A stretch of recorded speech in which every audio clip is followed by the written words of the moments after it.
अस्पताल के बिस्तर पर लेटी आज भी मेरी आंखें आंसू बहा रही थीं। अब तो डॉक्टर भी हैरान थी। उसने कहा कि आप यह बात अपने पति को बता क्यों नहीं देती, पर मैं ऐसी बात उसे कैसे बता सकती थी, यह मेरा राज था। देखिए, ऐसा मत कीजिए, यह पति पत्नी की बात है, लेकिन आप दोनों को मालूम होनी चाहिए। अगर आपने यह बात अपने पति को नहीं बताई तो आपके लिए बहुत मुश्किलें बन जाएंगी। वे भी अनजान रहेंगे और फिर उनकी वजह से आपके लिए और भी समस्या बनेगी। अगर आप उन्हें बता देंगी कि आप इतनी तकलीफ में हैं, तो वे आपका लिहाज करेंगे। मैंने अपनी डॉक्टर से कहा कि आपको क्या लगता है, मर्द औरतों का लिहाज करते हैं?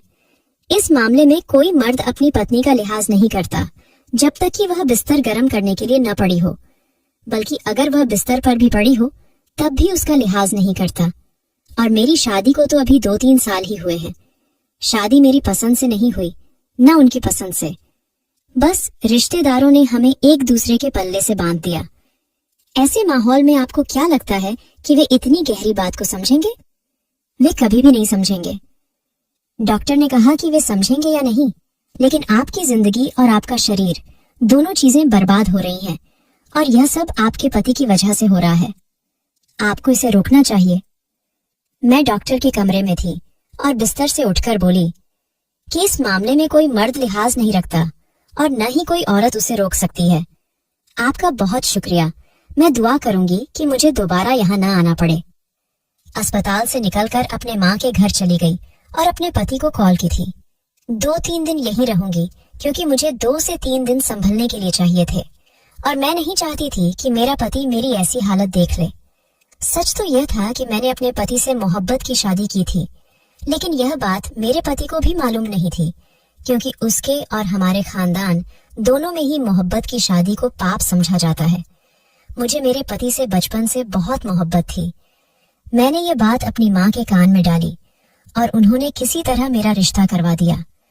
मेरी तरफ से तो ये मोहब्बत की शादी थी, क्योंकि जितना कुछ बर्दाश्त कर रही थी वह मोहब्बत में ही बर्दाश्त किया जाता है, वरना कोई भी बर्दाश्त नहीं करता।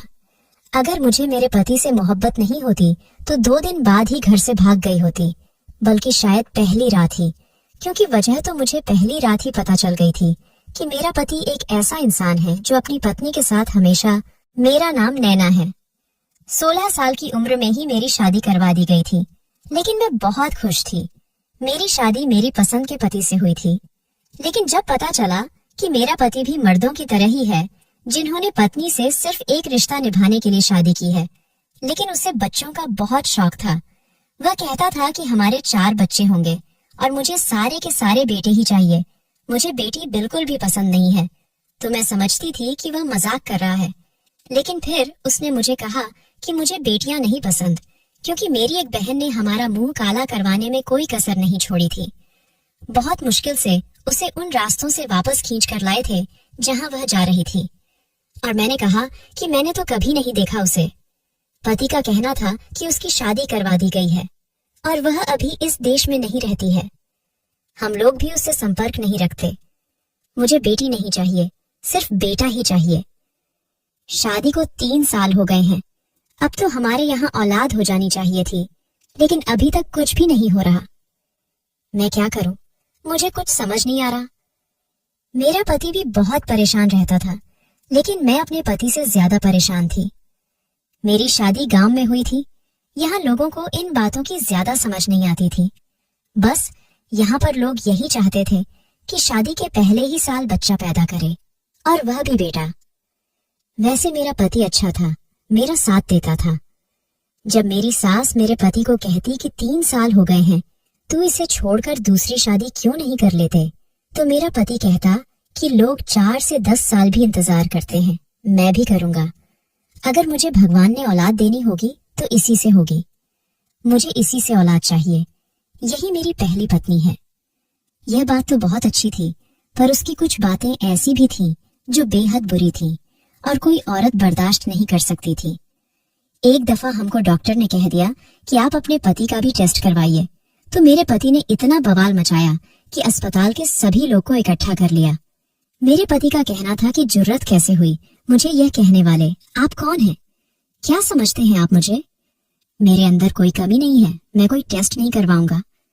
मेरे पति को समझाया गया कि जब किसी चीज का इलाज करवाने के लिए आते हैं, अगर इस मामले में 2 लोगों का हिस्सा हो तो फिर दोनों का चेकअप भी होता है और दोनों के टेस्ट भी करवाए जाते हैं।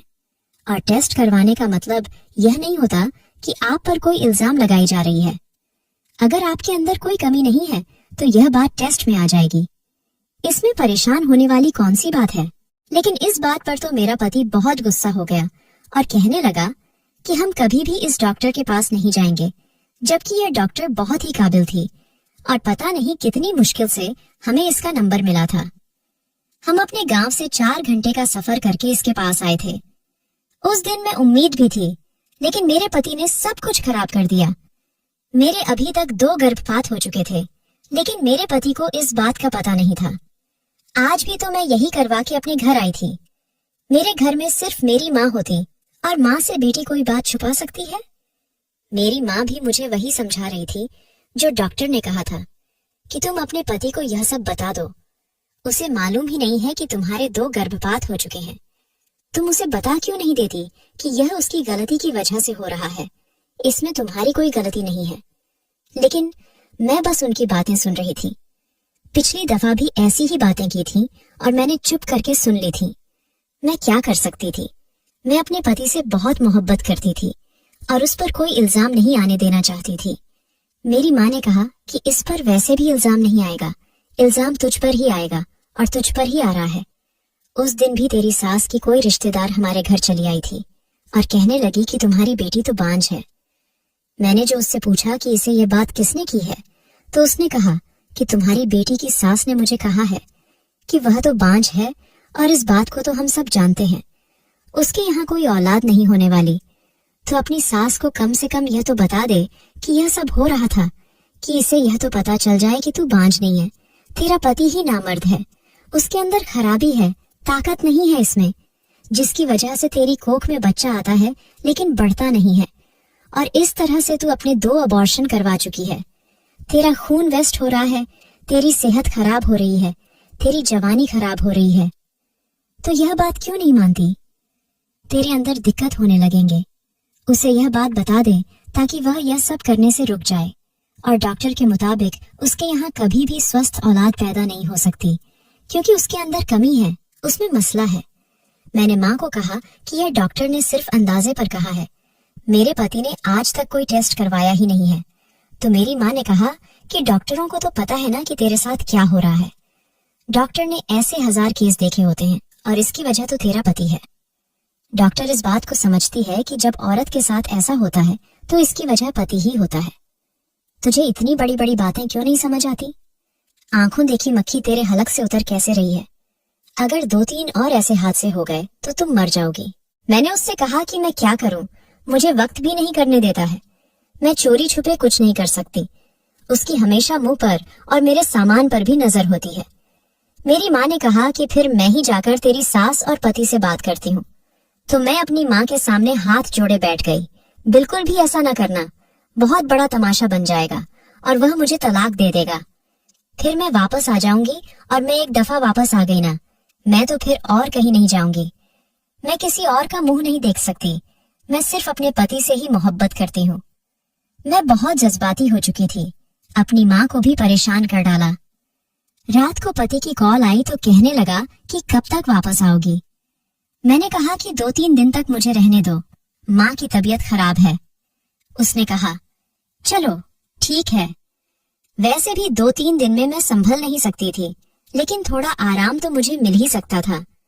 मैंने बड़ी मुश्किल से अपने मायके में 3 दिन गुजारे, नहीं तो मेरा पति, वह मेरे बिना 1 दिन भी नहीं रहता था। और यह मोहब्बत बिल्कुल भी नहीं थी। औरत को पता चल जाता है कि उसका पति उससे मोहब्बत करता है या सिर्फ अपने मतलब के लिए उसको साथ रखा हुआ है। और मुझे भी पता चल गया था, लेकिन कभी कभी मुझे ऐसा भी लगता था कि मेरे पति को मुझसे मोहब्बत है, मुझे अपनी पत्नी का दर्जा देता था, लेकिन मुझसे मोहब्बत भी करता है। बेशक महबूबा और बीवी में बहुत फर्क होता है, ये तो सभी जानते हैं। खैर, मैं वापस घर आ गई। एक दिन अपने कमरे में खड़ी हुई, कपड़ों को वापस अलमारी में रख रही थी कि मेरे पति ने मुझे गौर से देखा और मेरे पास आकर मेरे हाथ थाम लिए। मुझे सिर से पांव तक देखा। उसकी आंखों में प्यार नहीं, हैवानियत थी। पता नहीं वह क्या देख रहा था। उसका कहना था कि तुम्हारा जिस्म अजीब सा क्यों होता जा रहा है, तुम्हारा पेट भी बाहर निकल आया है। ऐसा लगता है कि जैसे तुमने 2-3 बच्चे पैदा किए हैं, जबकि अभी तक तुमने कोई बच्चा पैदा नहीं किया। तुम शादीशुदा औरतों जैसी लग रही हो। मैंने कहा कि मैं शादीशुदा ही हूँ, तो उसने कहा कि नहीं, मेरा मतलब था कि तुम ऐसी लग रही हो जैसे किसी औरत के 4-5 बच्चे हो जाते हैं तो वह पहचानी जाती है कि यह तो शादीशुदा है और इसके 2-4 बच्चे तो होंगे। क्या करती रहती हो सारा दिन? बैठी मत रहा करो, चलती फिरती रहा करो, काम क्या करो। अभी तो एक औलाद भी पैदा नहीं की है और ऐसी हो गई हो। कल 2-4 बच्चे हो जाएंगे तो फिर तुम्हारा क्या हाल हो जाएगा। मुझे लगा कि वह मजाक कर रहे हैं, लेकिन वह सीरियस हो गए और मुझे बातें सुनने लगे। उन्होंने मुझे मोटी कहा। उन्हें क्या पता था कि उनकी वजह से मैं 2 बार क्या कर चुकी थी। और अबॉर्शन कोई मजाक नहीं होती। इसमें औरत का उतना ही खून बर्बाद होता है जितना कि ऑपरेशन में, और उसके बाद उसके साइड इफेक्ट्स भी होते हैं जो नजर आते हैं। ये साइड इफेक्ट्स ना आए इसलिए अपना ख्याल रखती थी। मैं खाना भी कम खाती थी और बेमतलब इधर उधर घूमती भी रहती थी, लेकिन फिर भी अगर कोई असर नहीं हो रहा था तो मैं क्या कर सकती थी। हर इंसान की अपनी अपनी शरीर होती है, उसका अपना स्टाइल होता है। उसके अंदर क्या हो रहा है उसे पता नहीं होता। मेरे पति ने मुझे इस बात पर बहुत बातें सुनाई और कहा कि आज से तुम्हारे चावल भी बंद हो और तुम्हारा मीठा खाना भी बंद, सिर्फ सब्जियां खाओ और आटे में नमक भी मत डालो। उन्होंने मुझे इतना लंबा लेक्चर सुना दिया और मैं चुपचाप सुनती रही, क्योंकि जो दुख मेरे दिल में था ये उनके सामने कुछ भी नहीं था। लेकिन एक बार फिर से ऐसा हुआ कि मुझे फिर से उम्मीद मिली। जब मुझे पता चल जाता था कि मैं गर्भवती हूँ तो मैं यह बात अपने पति को नहीं बताती थी। पहली बार मैंने इसलिए नहीं बताया था कि 2-3 महीने बाद बताऊंगी ताकि जब कोई टेंशन ना हो। लेकिन डॉक्टर ने मुझे पहले गर्भपात के बाद ही बता दिया था कि इस तरह से तुम कभी मां नहीं बन सकती। तुम्हारे सिर्फ और सिर्फ गर्भपात ही होंगे, इसलिए यह काम छोड़ दो और खुद को भी दुख मत दो, या फिर अपने पति को समझाओ कि वह अपना इलाज करवाएं और साथ तुम्हारा भी ख्याल रखें, क्योंकि तुम्हारे अंदर कोई कमी नहीं है, तुम्हारा शरीर बिल्कुल ठीक है। दूसरी बार मैंने इस डर से नहीं बताया था कि कहीं पहली बार वाला हाल ना हो, क्योंकि फिर मेरी सास ने तो सारे खानदान को बता देना था और बाद में खानदान वालों के सवाल मुझे ही सुनने थे। लेकिन अब तीसरी बार तो मुझे पता था कि फिर से यही होने वाला है। अभी मेरे पिछले गर्भपात को 3 महीने ही गुजरे थे। मैं तो अपना सिर पकड़े बैठी थी कि क्या करूं क्या ना करूं। फिर से उसी डॉक्टर के पास जाऊंगी तो वह मुझे बातें सुनाएगी। इस बार किसी और डॉक्टर के पास चली गई। उसने चेक किया, 3 हफ्ते हो चुके थे और उसका कहना था कि कोई ग्रोथ नहीं हो रही है। लेकिन फिर भी उसने मुझे 2 हफ्ते का समय दिया कि 2 हफ्ते बाद आना। मुझे याद है कि मैं अपने घर में ही थी कि एक रात अचानक से मेरे पेट में बहुत तेज दर्द हुआ, लेकिन मैं अपने पति को बुला नहीं सकती थी। वह बाहर बैठा था, अपने दोस्तों से फोन पर बात कर रहा था जो बाहर के मुल्क होते थे। मैंने दर्द से चीखना भी सही नहीं समझा और चुपचाप बैठी रही। फिर शायद मैं सो गई, लेकिन जब मेरी आंख खुली तो मैं अपने घर में नहीं बल्कि अस्पताल में थी। मुझे लगा कि मेरे पति मुझे यहाँ लेकर आए हैं। मैं बहुत परेशान हो गई क्योंकि मैं अपने ससुराल से ही यहाँ आई थी। लेकिन मैंने देखा कि मेरी माँ वहाँ मौजूद थी और मेरी माँ ने कहा कि मैं तुमसे मिलने के लिए आई थी। तुम्हारे पति ने कहा कि अंदर कमरे में है, तुम्हें बेहोश देखा तो चोरी छिपे तुम्हें अस्पताल ले आई। मैंने माँ से कहा कि आप इतनी बहादुर कब से हो गई। मैंने उससे कहा कि मेरी ऐसी हालत देखकर आपने शोर नहीं मचाया। इन लोगों को यह नहीं कहा कि मेरी बेटी का यह हाल कैसे हो गया। मेरी माँ का कहना था कि मैं तो यही चाहती थी, लेकिन तुमने मना किया था तो फिर क्या करती, इसलिए चुपचाप तुम्हें अस्पताल ले आई। मैंने अपनी माँ का हाथ थामा और कहा, शुक्रिया, लेकिन मेरी अम्मी ने कहा कि डॉक्टर कह रही है कि अगर चौथी बार ऐसा हुआ आपकी बेटी मर जाएगी। अब तुम बताओ मैं क्या करूं? अरे तुम्हें तो मैंने 9 महीने अपनी गोद में रखकर पाला है, इतनी तुम्हारी सेवा की है, तुम्हारे लिए रातों को जागी हूं, तुम मेरी औलाद हो, मुझे तो यह गम मत दो। इस तीसरी बार के बाद तो मेरी हालत और भी खराब रहने लगी। शक्ल मेरी ऐसी थी कि जैसे मुझे सदियों से खाना नहीं मिला और बदन मेरा फूलता जा रहा था। शायद इसी वजह से आजकल मेरा पति भी मुझसे दूर रहता था, बात तक नहीं करता था। मैं बहुत परेशान थी कि एक दिन मुझ पर एक कयामत टूट पड़ी, एक ऐसी कयामत जिसका मुझे अंदाजा भी नहीं था, जो अचानक ही मेरे घर तक, या यूं कहूं कि मेरे कमरे तक आ गई थी। मेरा पति 2 दिन के लिए शहर से बाहर गया था। उसका कहना था कि जमीनों के सिलसिले में कोई काम है, लेकिन जब वापस आया तो अकेला नहीं था, उसके साथ 18 साल की लड़की थी। उसका कहना था कि यह मेरी पत्नी है और मैंने दूसरी शादी कर ली है, रीति रिवाजों के मुताबिक हुई है शादी। कानून शायद शादी को नहीं माने, पर रीति रिवाज मानते हैं, क्योंकि 3 साल बाद भी तुम मुझे औलाद नहीं दे सकी, और अब इसी से भगवान मुझे औलाद देगा। मेरी सास ने जब यह देखा तो वह तो मेरे पति की तारीफ करने लगी और उसकी बलाएं लेने लगी, जबकि मेरा दिल कर रहा था कि जमीन फट जाए और मैं उसके अंदर चली जाऊं। मेरे पति ने अचानक से ही यह क्या कर दिया था।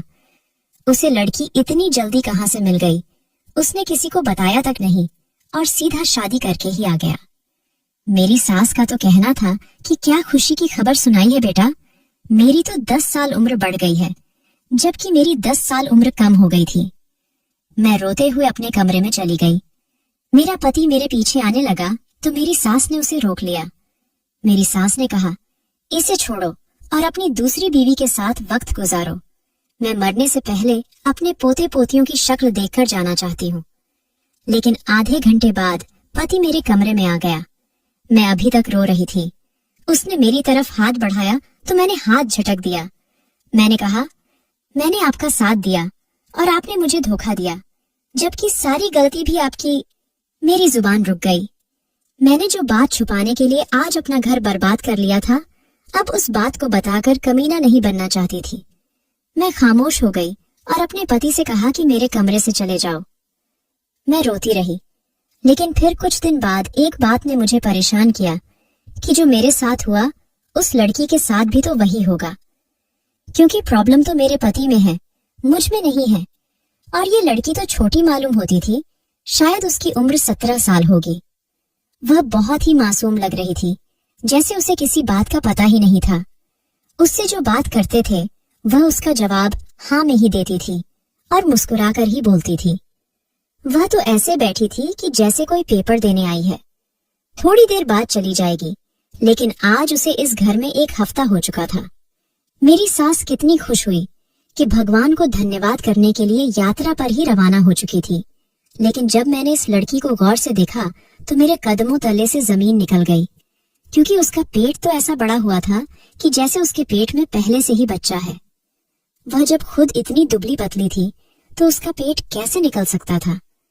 एक मोटी औरत के निकले हुए पेट और एक गर्भवती औरत के पेट में जमीन आसमान का फर्क होता है।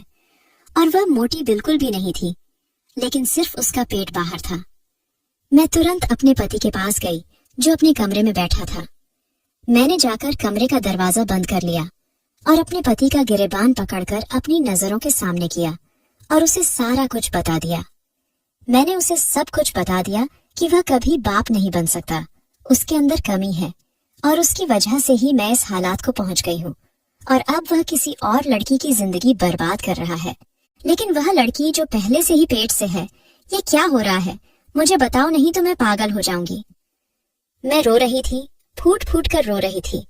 मैंने कभी अपने पति से ऊंची आवाज में बात नहीं की थी और आज उसका गिरेबान पकड़े खड़ी थी। उसने मुझे समझाया और मुझे पानी पिलाया। उसने मेरे आंसू साफ किए और फिर उसने मुझे सारी बात बताई, जिसको सुनकर मैं हैरान रह गई। अब जब मैंने तुम्हें गौर से देखा तो तुम्हारे शरीर में कुछ बदलाव हो रहे थे, लेकिन सच कहूं तो मैं परेशान हो गया था कि तुम्हारे साथ ऐसा क्यों हो रहा है। इसके बारे में अपने एक दोस्त से पूछ रहा था, जो बाहर के मुल्क में डॉक्टर है। उसने कहा था कि ऐसी तब्दीली तो सिर्फ उन औरतों के शरीर में आती है जो पेट से होती हैं। तुम्हारी माँ आई थी, कमरे में आकर देखा तो तुम बेहोश ही पड़ी थी। तुम्हारी माँ भी उसी दिन आई थी, लेकिन उसने मुझे सब कुछ बता दिया था। और मैंने उससे कहा कि उन लोगों को तुमसे झूठ बोलना होगा कि तुम जो मुझसे छुपा रही हो वह छुपा रहे, क्योंकि मैं तुम्हारे सामने शर्मिंदा हो गया था। मेरी वजह से तुमने इतना दुख उठाया, इतनी तकलीफ और दर्द उठाया और मुझे बताया तक नहीं। इतनी मोहब्बत करती हो तुम मुझसे, और तुम्हें क्या लगता है कि मैं तुम्हारी मोहब्बत को इस तरह जाया कर दूंगा? मैंने इस लड़की से शादी नहीं की थी। मैं हमारे लिए एक बच्चा गोद लेने गया था, लेकिन इन लोगों के बहुत से दिक्कत थे। कागजी कार्रवाई थी, वे बच्चा नहीं दे रहे थे। फिर उनका कहना था कि हम आपकी पत्नी से मिलेंगे, आपके घर वालों से मिलेंगे और पता नहीं क्या क्या करने के बाद बच्चा आपके हवाले करेंगे। यह लड़की अनाथ खाने के बाहर खड़ी रो रही थी। इस लड़की के साथ किसी ने बहुत जुल्म किया था और उसके घर वालों ने, उसका अपना ही बाप उसे बेच रहा था। जब मैं उस लड़की तक पहुंचा तो वह भी भागता हुआ आया, क्योंकि यह लड़की वहां से भाग रही थी। फिर मैंने उसके बाप से बात कर ली और मैं उस लड़की को खरीद कर लाया हूँ। लेकिन मेरा ऐसा कोई मतलब नहीं था।